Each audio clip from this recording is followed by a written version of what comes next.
Whoa, we've really covered a bunch, but we haven't even touched the scoring parameter. And as a refresh, the scoring parameter is one of the second ways that we can evaluate a model, right? So the scoring parameter is used with model evaluation tools that use cross-validation, such as model selection.crossvalscore. We've seen that one before. And model selection.gridsearch-CV. Now, we haven't seen that one before, but what we're going to do is check out how we can use the scoring parameter with cross-valscore. Before we do so, let's set up a little heading. Let's remind ourselves finally using the scoring parameter. And I know there's a lot to take in, right? And I don't expect you to know everything right straight away. It's going to take a little bit of practice, a little bit of time, a little bit of effort for these things to start to sink in, right? So here we go, finally using the scoring parameter. And speaking of practice, it's one of the reasons why we keep practicing writing out, building machine learning models and splitting our data. So for model selection, we're going to import cross-valscore because that's where we can use the scoring parameter. And then we're going to import our random forest classifier.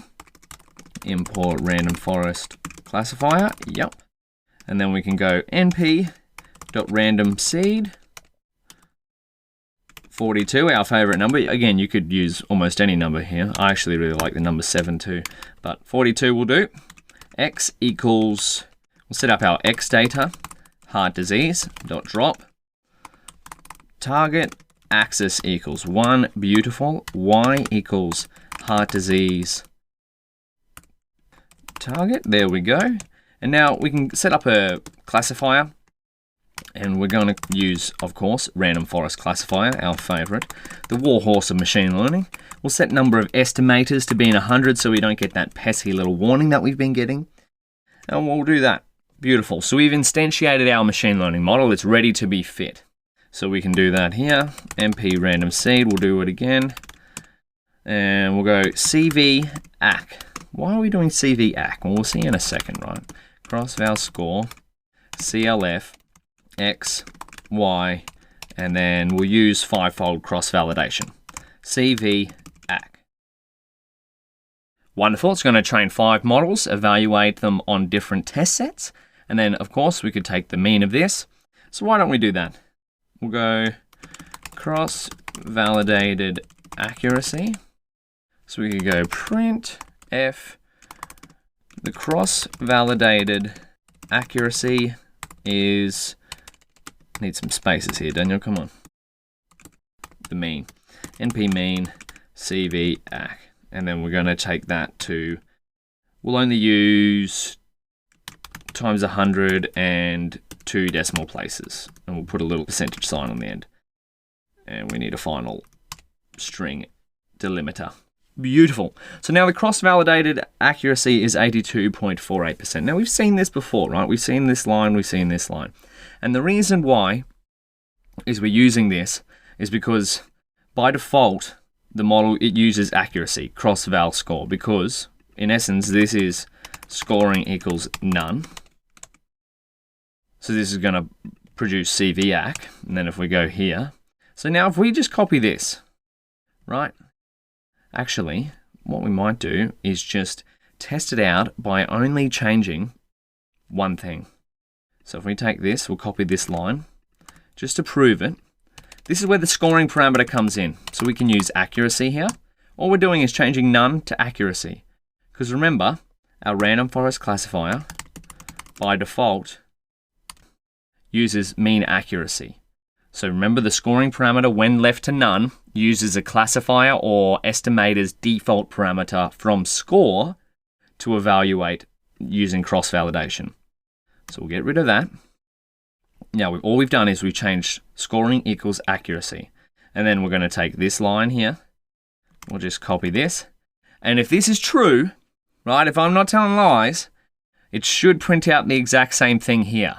Because CVAC equals cross-val score, CLF, XY, CV equals 5, scoring equals accuracy should be the same as this. Let's see it. Oh, you know why it was different? It was because we forgot our NP random seed. Yes, there we go. Boom. See, that's another reason highlighting the use of NP random seed, right, is making our experiments reproducible. All right. Now, to see another metric, this is where the scoring parameter really starts to shine. How about we use precision?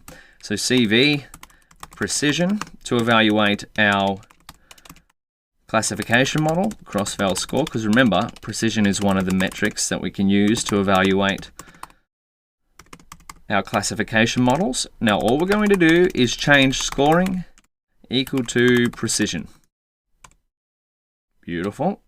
And we'll see what CV precision is. Wonderful, but we probably take the NP mean. Beautiful, so 0.82 on the precision front. We might do here, precision. Now, how about recall? So we'll go CV recall equals cross-val score, CLF, X, Y, CV equals 5. Scoring, can you guess what the scoring parameter might be equal to here if we wanted to calculate recall? Not to worry if you can't. We'll do it here, recall. And then we want NP mean to get the cross-validated recall.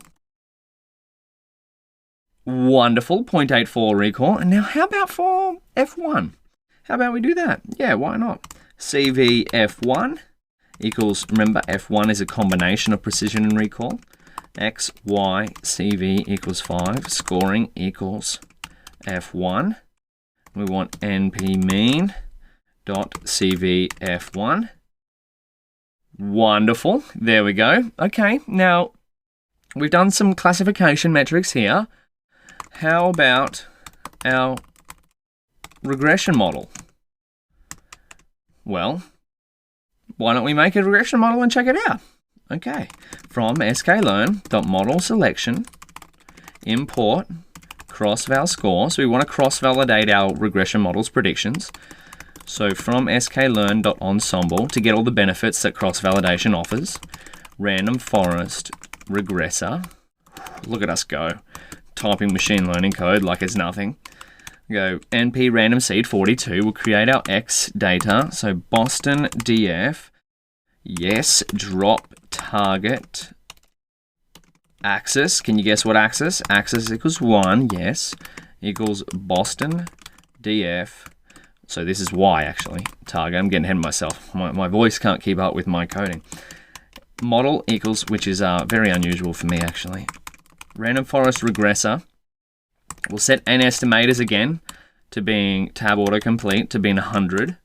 Wonderful. And now, do you remember what the default metric is for score for a regression model? So if we do model.score, the default evaluation metric is returns the coefficient of determination, R squared of the prediction. Alrighty. Well, let's check it out. So NP random seed, and then we're going to go CV R squared equals cross-val score, model this time, X, Y, CV, 5-fold cross-validation. Let's do scoring equals none. Right, and then we're going to CV R squared. Then we're going to copy this exact code. Boom. And because remember, cross-val score uses the default evaluation metric in the score function if set to none. So if we just change this to be R2, what do you think is going to happen? Because this is short for R squared, right? So if we go here, boom, we get the same values. Look at this. Now this is pretty drastically different, right? So we got over here, this is 0.85. This is what I was talking about of getting that lucky split.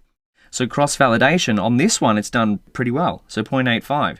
But on this split, it's only done 0.25. So if we got here, if we did the NP mean,